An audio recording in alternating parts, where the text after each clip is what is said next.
And to set the tone for today's discussions, we begin with welcome remarks from Professor Happy Mon Jacob. Professor Jacob is the founding editor of India's World and the founder and director for the Council for Strategic and Defense Research. He's also a distinguished visiting professor at Shiv Nadar University. Prior to joining SNU, he served on the faculty of the Jawaharlal Nehru University for 17 years. A regular columnist for Hindustan Times and formerly for The Hindu, Dr. Jacob is committed to bridging the gap between policy and scholarship. I would now like to invite Professor Happy Mon Jacob to deliver the welcome remarks.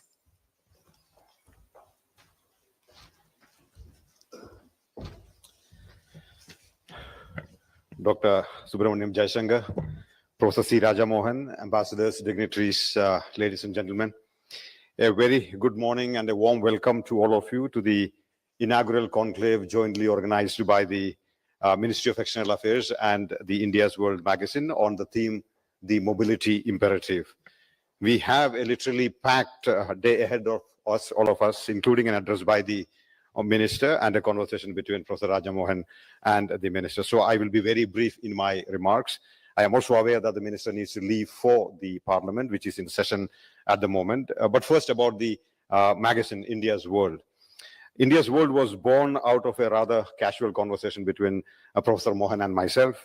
A little over a year ago, we remarked to ourselves that there is no dedicated Indian magazine on international relations. We said we will give it a try. And a few months later, India's World was born. India's World today is around 12 months old. Dr. Jaishankar released the first issue of the magazine exactly 11 months and 17 days ago. I hope I'm getting the numbers right. Dr. Jaishankar, you had said then, when you released the magazine, and I quote, I would be your initial public reader, and I can tell you that the reader's response is a very good one. I hope you still get a copy of the magazine, and I hope that feeling has not changed. Someone asked me the other day, where do you see India's World, say, 5 years from now? I said, here is the thing. You walk into an Indian bookstore and you will get a copy of the Time magazine and a copy of The Economist. You walk into a bookstore in Dubai, Singapore, or say in London, and you won't find an Indian magazine. India has 400 million newspaper readers and hundreds of magazines. But unfortunately, hardly any of them find physical space outside of India. So we want India's World to fill that intellectual gap in the next 4 to 5 years. So what is this magazine about? Because it's called India's World. As the title suggests, India's World is about India's relationship with the world, the past and present, its diplomacy, history, art, music, culture, books, and of course, the people of India. We want to help take India's voice to the world, create a conversation between global thinkers and Indian thinkers, be a forum where India's international relations finds more expression and listened to more carefully by the world. The rationale behind this particular conference, the mobility imperative, is this. We believe that mobility and the growing contestations around mobility are at the heart of a lot of what is happening in the world today. Mobility of people, ideas, and technology, and the cooperation and the conflicts they generate. Mobility, of course, has been a phenomenon since time immemorial, but the world has never been this mobile. Mobility tells you about the story of humanity in action, humanity at peace, and humanity at conflict. And India, in many ways, is at the heart of that revolution in mobility, thanks to its size, its history, and its civilizational moorings, thanks to its diaspora, its students, its soft power, its middle class, and what India is. I truly believe that by understanding the various dimensions of mobility, we can begin to put a world in flux in some perspective. To discuss this important theme, we are joined by some of the best minds thinking about the mobility phenomenon in India and abroad. We have thinkers, practitioners, ambassadors, senior journalists, academics, and analysts in this very room. I'm sure by the end of today, we will have a more nuanced understanding of the complex phenomenon of mobility. Thank you for joining us today. Thank you for being part of India's World journey. I hope you enjoy the day's proceedings. I will now invite Dr. Jaishankar, the External Affairs Minister of India, to deliver his inaugural address. Dr. S. Jaishankar is India's External Affairs Minister since May 30th, 2019. He was Foreign Secretary of India from 2015 to 2018. He was Ambassador to the United States, China, and Czech Republic, and was High Commissioner to Singapore. He also served in other diplomatic assignments in embassies in Moscow, Colombo, Budapest, and Tokyo, as well as in the Ministry of External Affairs and the Indian President's Secretariat. He was also the President of Global Corporate Affairs at Tata Sons Private Limited after his retirement. But also importantly, Dr. Jaishankar is a best-selling author of 2 important books on India's foreign policy. Dr. Jaishankar, the floor is yours.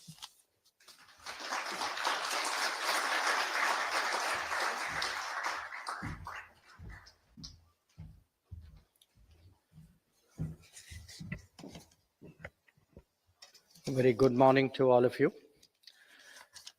The last time I was here, whatever 11 months and how many ever days ago, I said very nice things about the magazine, which I had the occasion to preview.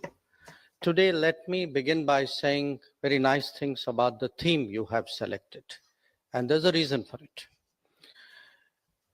In a globalized world, I think we often, when we talk of our external engagement, especially our economic engagement, we tend to really focus on trade. Now, there's nothing wrong with that. But we often neglect work and the mobility associated with work. Just to give you a sense of what it is to which we don't pay enough attention. Last year, remittances to India were $135 billion. That's about roughly twice our exports to the United States. Now, it's just the remittances, because think of the people abroad, their own livelihood, the assets they have created there, the services which have been generated in India, the second, third order consequences of all this. And I leave it to you to actually imagine what is the size of this business which is called mobility. And I put it to you, it is clearly multiple X times the remittance. Now, that's the positive side. There's also, like in life, a downside to it.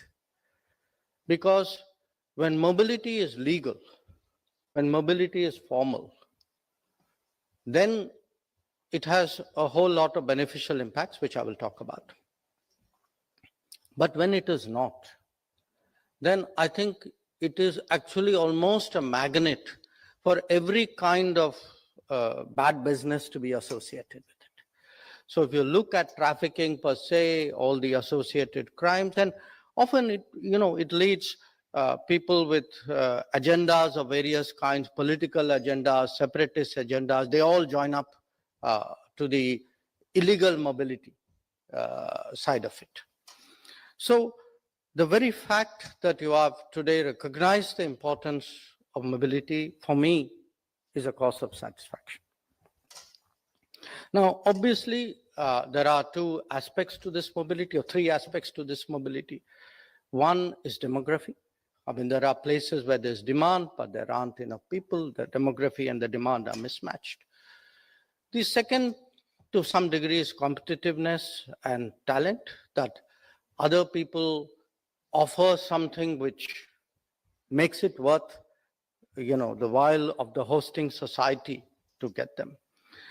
And the third is actually social attitudes towards work, which is, in many cases, there may be people, but they don't want to do that particular kind of work, or they don't want to do it at that cost, in that number, under those conditions. So the fact is, today, mobility is an increasingly important factor of the international economy.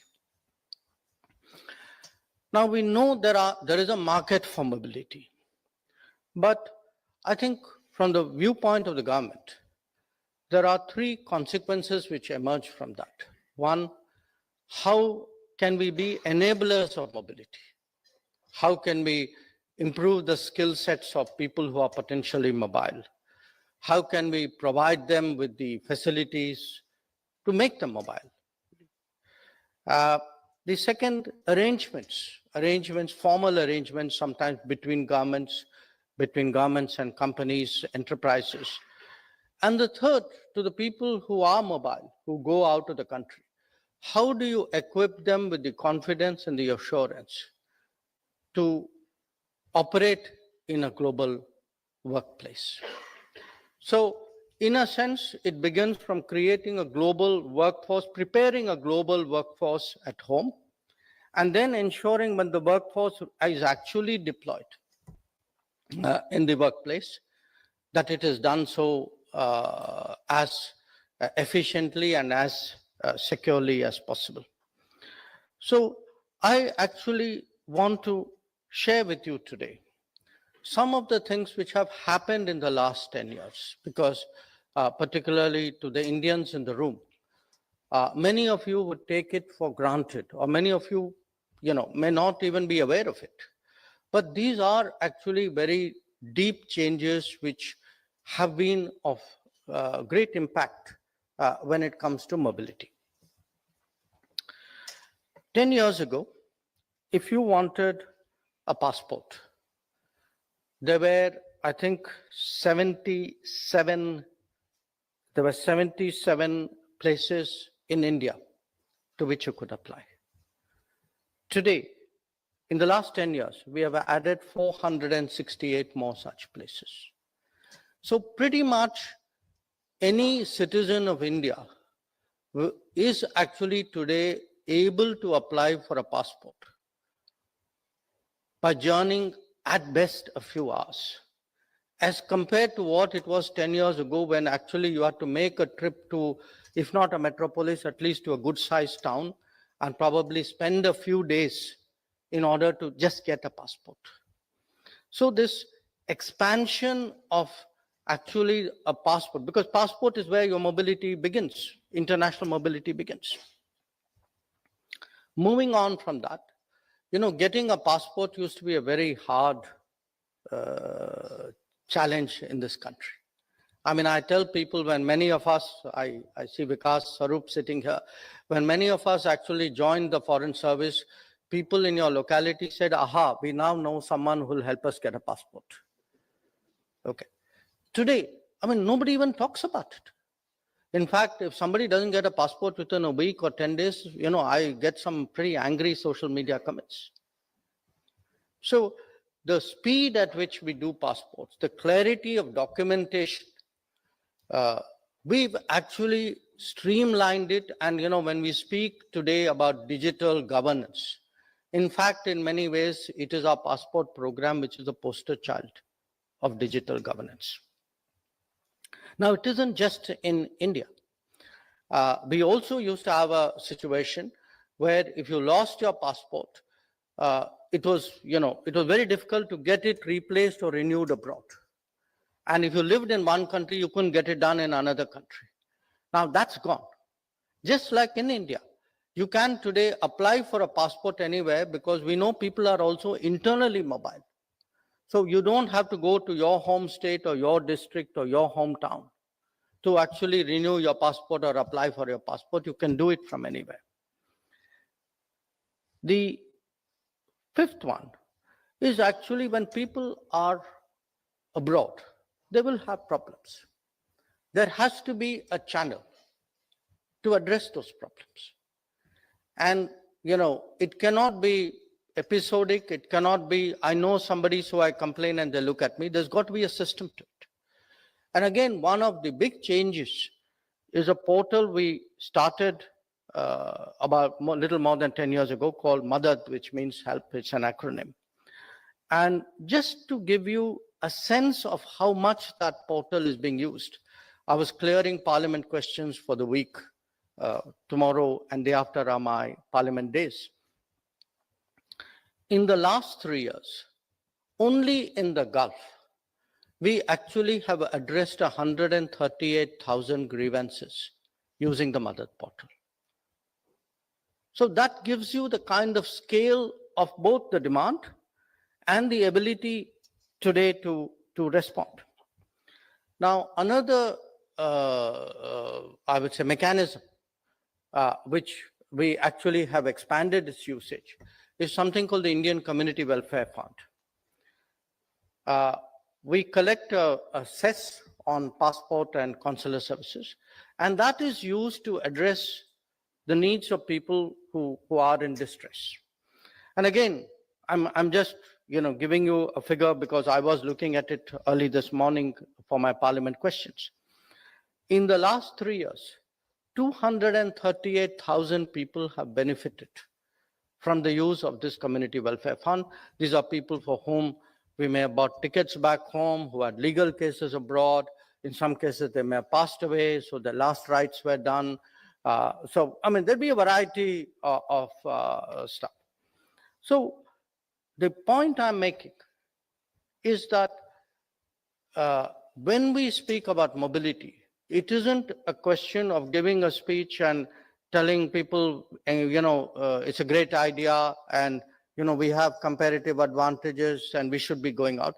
There, unless you back it up with a whole lot of practical steps on the ground, unless you actually, as I say, prepare a workforce, equip a workforce, secure a workforce outside, you are actually not doing justice to the issue of mobility. And sometimes it can be exhortative as well. We often today make it almost an SOP to visit labor camps. I mean, I think even when the Prime Minister goes abroad, particularly to the Gulf countries, you would often see him making it a point to actually visit a camp where people are working on site. Often it's a construction site or a big service site. And when that starts from the very top, I think the rest of the system certainly gets the message. And this combination, the combination of doing things physically, of using digital platforms. I spoke about grievances, even for consular services. When you live abroad, you need attestations of various kinds. You need people to certify documents of various kinds. Today, we have a program called E-Seva, where most people upload it online. They get their reply online. So the embrace of digital mediums, the creation of a physical infrastructure, the improvement of services, the motivation that is given, all of this today is actually preparing a global workforce. Now, having said that, things do go wrong, and one of them, unfortunately, are conflicts. So for a country today, which has really millions of people working abroad, we cannot afford to be impassive or agnostic when there is a conflict. So it has become, in a way, for us, I won't even say it's a duty or obligation. We take it as a standard procedure that if there is a conflict, the moment we see that coming, our systems get ready to go to secure our people. And again, in the last 3 years, and I'm talking after Ukraine, Ukraine, roughly we brought back 20,000 people. In the last 3 years, we've actually brought back 28,000 people from different conflict zones. So this kind of gives you the kind of scale of the responsibility which happens, when you have a mobile global economy and a mobile workforce which is operating in that economy. Now, having said that, let me deal with other aspects of it, the diplomatic aspects of it. Clearly today, intergovernmental agreements dealing with mobility are a very important part of our diplomacy. We have 21 such agreements, in addition to which we have mobility provisions in some of the free trade agreements that we have done. And we certainly, in many relationships, see that as actually adding a new dimension to the relationship. I see the ambassador of Japan sitting in front of me.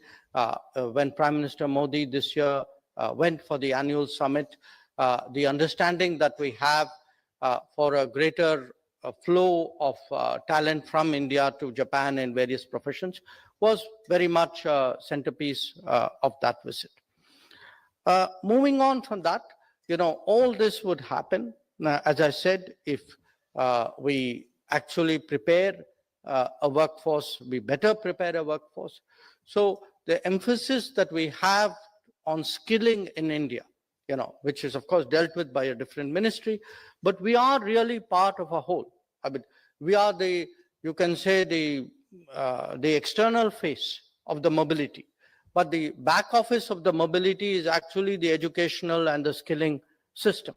And today, the attention which is being given to improving skilling and actually customizing it where possible to the needs of a potential user is something which is important. Now, recognizing all of this, of course, we are also in the process of rewriting our legislation, which underpins mobility. We have the current legislation is more than 40 years old, and it envisaged mobility. Actually, the very name was an Immigration Act, whereas today we see it much more as a mobility because we see it as a two-way process. The people who go out often do come back, sometimes for shorter duration, sometimes for longer ones. So we have an overseas mobility bill today, which we have put out there for public comments. It is something when we are ready, we propose to bring in as a legislation. Now, so far, I have spoken about the mobility of people, but I also want to highlight that work can also be mobile. That, if the talent doesn't go out, the out comes to the talent. And we have actually seen this growth of what are called global capability centers in the last few years. I understand today that there are in this country about 1,700 global capability centers, which are about half, they constitute about half the global capability centers in the world. And these are centers where global business has found it more effective, more efficient, really to send the business out and to utilize the talent in a different geography. And obviously, given the availability of the talent and the efficiency of it in India, we are a strong attractor of that. Again, there are estimates that about 2 million people are currently employed in global capability centers. And I think the rough revenue estimates which people put for global capability centers is somewhere between $65 to $75 billion currently a year. And looking ahead, I mean, certainly as we are moving to an era of AI, of higher skills, of advanced manufacturing, and also of, as I said, of social services of various kinds, we do anticipate a world which will put a greater premium on mobility. And we see ourselves, we are 1/6 of the world's population. But I think if you look in terms of the younger working age population, we would be somewhere between 1/6 and 1/4, would be closer to 1/4 actually of the global workforce of a certain demography. So our relevance to the global talent skill market is actually only going to grow with all of this. And having said all of that, I also recognize that, mobility has its own politics. It has its politics in the receiving society, in the hosting society as well. Managing that is also part of the diplomatic challenge, something that we are gearing up to do. So these were some of the thoughts I thought I would share with you today, taking advantage of the theme and the occasion. Once again, thank you for inviting me to speak at the opening, and I look forward to the conversation with Professor Rajamohan.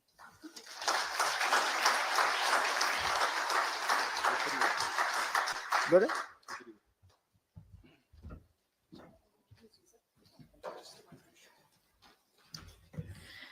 Thank you for your remarks, Dr. Jaishankar. Ladies and gentlemen, we now move to a conversation with Dr. Jaishankar and Professor Rajamohan. Professor Rajamohan is chair of the Editorial Advisory Board for India's World. He is widely regarded as one of India's foremost scholars on foreign policy. So thank you for those comments. I'm afraid we don't have too much time, so maybe I'll cut out the formalities and dive straight in. So, no, I think to what you said just now, I mean, I think you traced the importance of mobility for Indian economy, for Indian society. But it was not too long ago that we used to talk about brain drain. Then came around 2000 when the Vajpayee government actually started the Pravasi Bharatiya Divas. I mean, actually you began from talking about brain drain, you started celebrating the achievements of the Indian diaspora abroad. But now I see a third phase where your government is actually promoting mobility by doing this migration and mobility agreements. So how has this new phase come? I mean, what is the thinking behind that you're actually, the government is taking the lead to promote the movement of our talent around the world? No, you're right. I think we have evolved. I think the brain drain perspective was very much more reflective of a protectionist era, where we saw a zero-sum game between us and the world. That if something went out to the world, it was lost to us. And that has obviously changed because as you know, the diaspora grew and maintained its connect, you realize actually that they were an asset and they were a link rather than, you know, a loss. The second phase to me was important because it was actually a strong psychological, emotional message, a realization that actually someone who's mobile, someone who's emigrant, someone who's already emigrated, actually maintains the linkage to India. I think it needed, you know, a very grounded political understanding of Indian society, rather than a very academic, theoretical view of people. To realize that, you know, even if Indians went, even if they went 100 years, 150 years ago, that they still maintained their connections.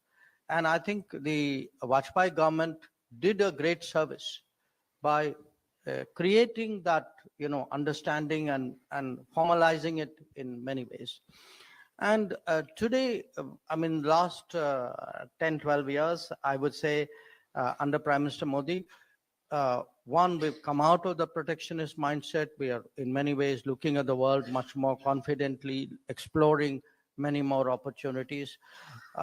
Secondly, we have further consolidated that link with the diaspora. So we've taken the second phase and built further on it. But more than that, I think there's an appreciation today that, look, the nature of work, the nature of the economy, the comparative advantages we have.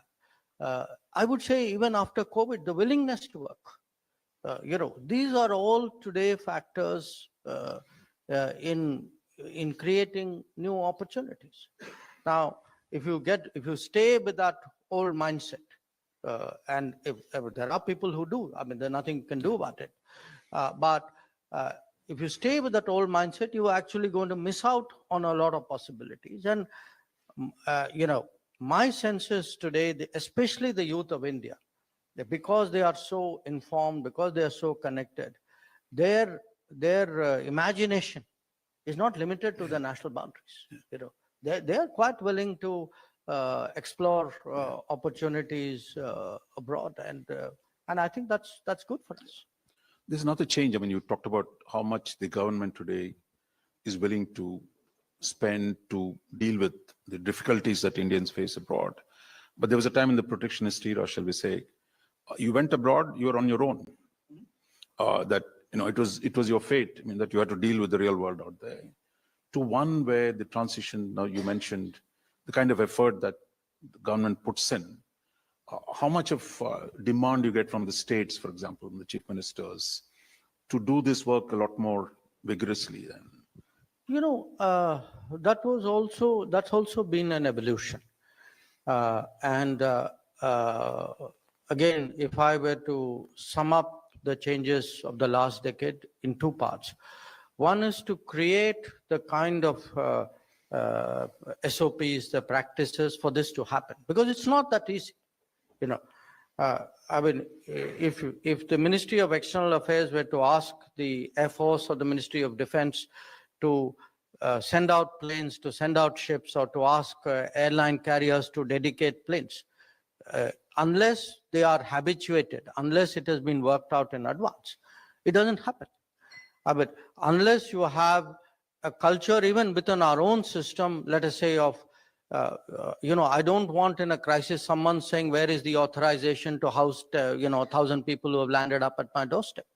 So we've actually had to undergo, in many ways, a change in our own attitudes and thinking, that if there is a crisis, if there is a problem, I mean, solve it. I mean, you have the resources, you have the flexibility, you are empowered to do it. The systems are ready. I mean, we've all practiced it a lot. I mean, every time we do an operation, can be big ones. And when I look back, I mean, the first one for me, when I came back as Foreign Secretary 2015 was Yemen, But now I've even forgotten, in the last 12 years, how many of these we've done. I mean, we've done Afghanistan, we did Israel, we did Iran, we did Sudan. I'm not talking of first responder disaster. I'm talking of bringing back Indians from conflict situations. And what has happened is we have kind of honed a system where we even have a unit in the ministry. I mean, the moment you kind of flick a switch, they know, okay, get moving on this. So that's one I would say, important part of it. The other part of it is, this we do get, I mean, it's understandable that chief ministers, state governments write to us. But we also try to make them understand that, look, once you leave the shores of India, for us, you are Indians, so I can understand the pressures and compulsions on a chief minister. So we hear it, we absorb it, but at the end of the day, it just feeds into a national metrics of a plan which we deploy outside. Minister, what you said about, the current policy of migration is very impressive, but there are 3-4 contradictions built into the policy. One, you yourself referred to legal versus illegal.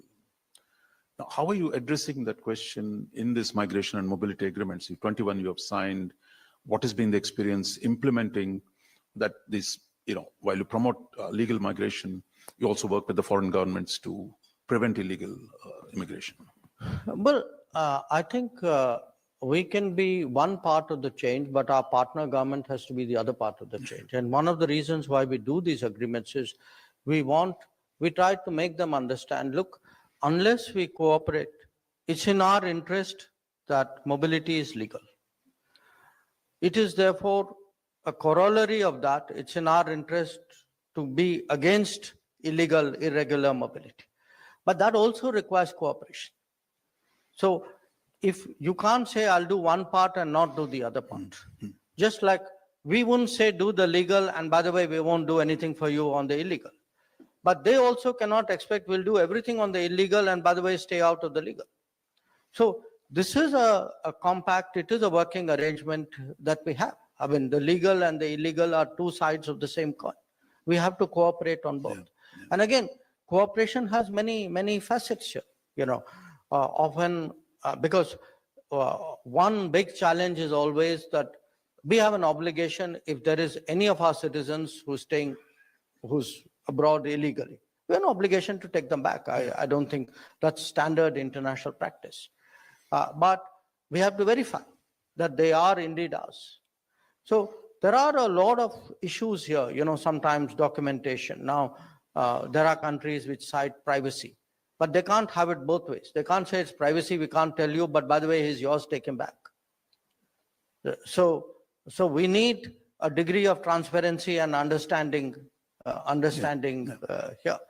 And that's really what we try to do, which is really, work out understandings with different countries. And my experience with these 21 odd agreements and, has been that wherever actually we have a formal understanding, over a period of time, it has actually been very effective. Yeah.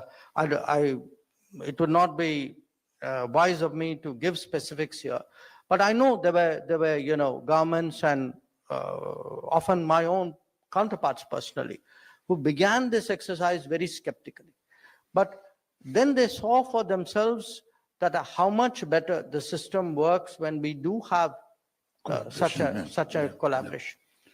Minister, second contradiction is really for 60 years or so, I mean, much of the Western world was very open for immigration, starting with our doctors, then our professors. Now you have actually the IT professionals going all across the Western world, especially the English-speaking world.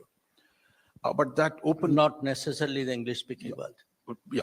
There are some non-English speaking which have actually shown very strong growth in recent I'm talking about historically. Yeah.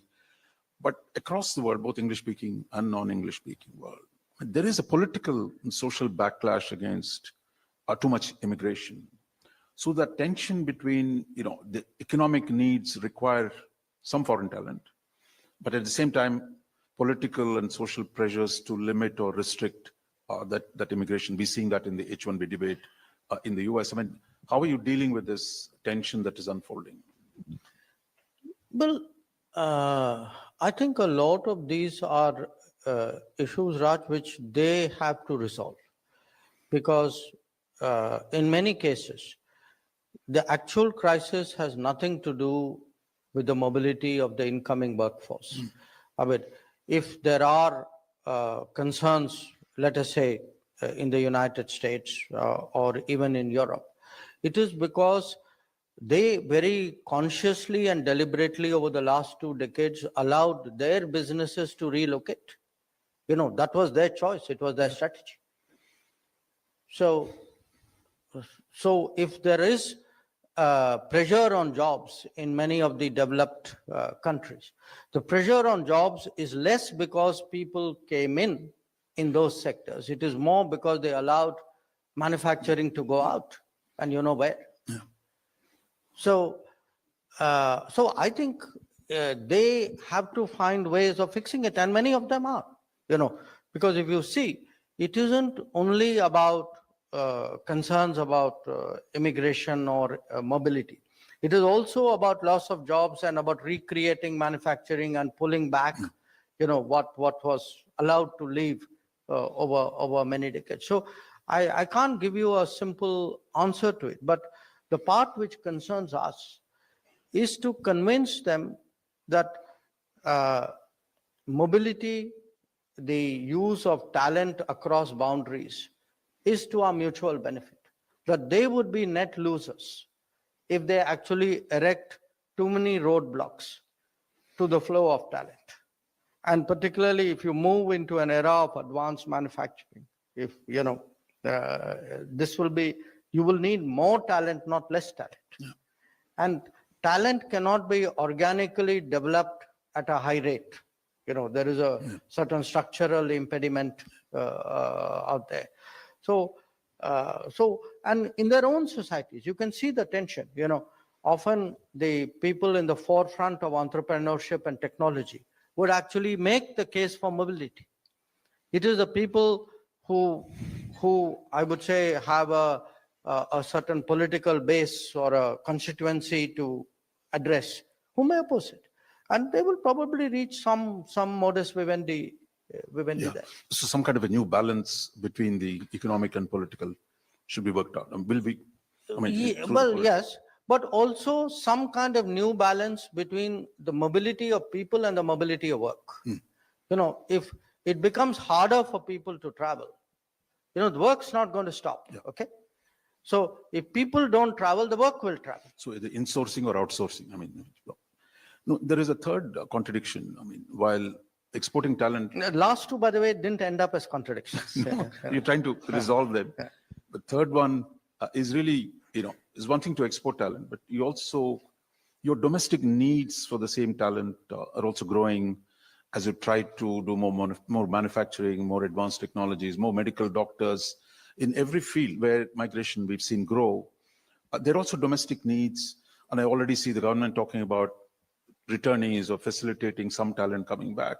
So where do you see this tension playing itself out? I mean, I don't want this to seem political, but this is actually a statement of fact.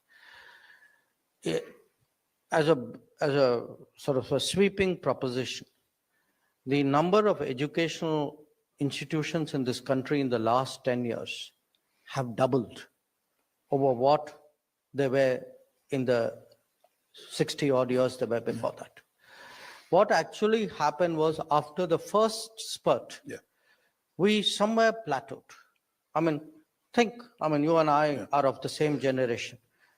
Probably when we left school, there were 5 IITs in the country. Till when we hit the our middle age, there were still 5 IITs in the country. The manner in which, I'm just using IIT as a shorthand. I mean, don't take it literally. But the manner in which, let us say, our engineering schools, our technical schools, our medical schools, our nursing institutions, I mean, take whichever field. We didn't see, if you had a certain growth rate, if it made common sense, your capacities should have paralleled the growth of your economy. It didn't happen. So it's actually been, in the last 10 years, there's been this huge emphasis on increasing capacity. And why I say that to you is, you are not going to solve this problem, this apparent contradiction you refer to. You can't tell people, don't go out to work. It's a freedom of movement. We're a democratic society. They have a freedom to travel. If they get better prospects, of course they will look at it. The common sense thing is to create opportunities at home. To create opportunities at home, you need to address both the demand side and the supply side. The supply side means you've got to, keep increasing your output of skilled and talented people. And the demand side would be, unless you are able to post, sustained high growth rates, you're not going to be able to, find opportunities for their employment and retention. One way of actually resolving this dilemma is also, as I said, strengthening the talent base in the country. That also, we've seen some foreign universities come in. I think for many countries, it makes sense rather than drawing students in to set up universities in India. Absolutely. But is there enough reform from the government side to actually facilitate foreign universities operate here and create skills? Again, it's interesting. I was at a school of management over the weekend. And because I was there, I looked into the history of that institution and saw the foreign collaboration with which it started. This was, by the way, the Indian Institute of Management in Calcutta. The first one in the country. Yeah, the first one in the country. The initial phase when institutions were created in this country actually had a lot of foreign collaboration. Most of your original IITs, for example, had partners. Many of the agriculture universities had partners. The management institutions had partners. Then this plateau phase, where actually there was relatively little creation. Also the protectionist phase? Yeah, it was also the protectionist phase. I don't think the two, it was not a coincidence. So what we have now done is we've actually liberalized, because again, as I said, like talent can move out or work can come in. We have today close to 1 million foreign students, 1 million Indian students studying abroad, 1 million. Why is that? Does it not make sense actually to liberalize the educational environment so that the universities come? It's cheaper, it's effective, we stand to benefit. There's a very powerful logic, and it's happening now. I mean, we've had actually, I think it began with a few Australian universities. I know a number of British universities have come in, including one fairly close in the National Capital Territory, the National Capital Region. So And I see many more happening. You know, I mean, I was in Canada a few weeks ago, and I can tell you, Canadian universities which draw in a lot of students, many of them are actually quite interested in setting up campuses in India. And I think we are, you know, we see benefit in this, and we've left it very open. You know, they can come in on their own, they can come in collaboratively, they can do double degrees, they can do brownfield. I mean, it's up to them to figure out. So one last contradiction, or a seeming contradiction, or a tension, if you will, that while you talked about demographics in your presentation, I mean, there is actually a steep decline of in the Western societies, in Far East, in China, in Japan, Korea, everywhere. But there's also an Indian decline that is we're beginning to see, certainly in the South Indian states. But the fact is, at what point do we need to think through? I mean, how do you promoting netlist policies, which many countries are doing? Is that something too far away at this point, or we have enough talent base today to deal with the potential decline in India's own demographic? You know, I think it's a matter of degree, but it's important. It's natural with prosperity that there is a tapering. But what we are seeing internationally is actually in many societies a very, very sharp fall, which the word decline would be more appropriate. So often, you know, when people try in our business to forecast the world and say, okay, what's really going to change in 10 years? You are saying what will change in 5 years, other than your magazine would be selling in more places. So people, you know, common answer would be, well, technology, AI. I think if you, you know, demographic trends are a significantly underrated, understudied aspect of the change that awaits us, because they could actually have very, you know, sweeping implications for the future of many societies, and each one of them has some peculiar, you know, reason for why, where the fall is very, very sharp. Where it tapers, I think the situation is much more amenable to you know, adaptation, and it will, you know, this will happen. I mean, it's a natural trend. I don't think you can mitigate it, but it's not something you can actually reverse. No, I think this subject on demography is going to be part of this conference today. We have also one of the world's leading demographers, Nicholas Eberstadt, is here. He's going to keynote address. So I think we really, part of the debate is also going to be on that. I really want to thank you, Minister. I'm afraid Minister has to leave, and there's not going to be much time for, actually there's no time for question and answers, but I want to thank you for coming in, and I want to call Happy Mon to come and offer a vote of thanks and close this session.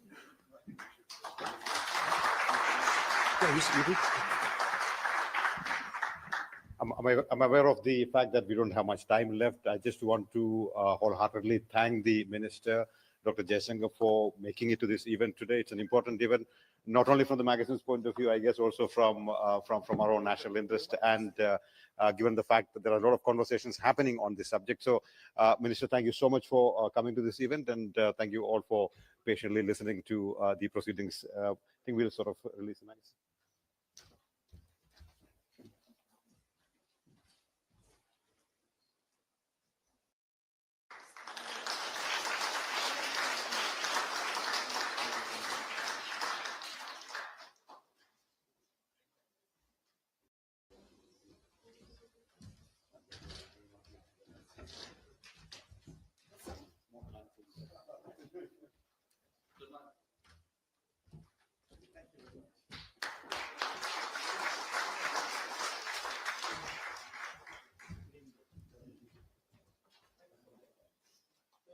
Thank you.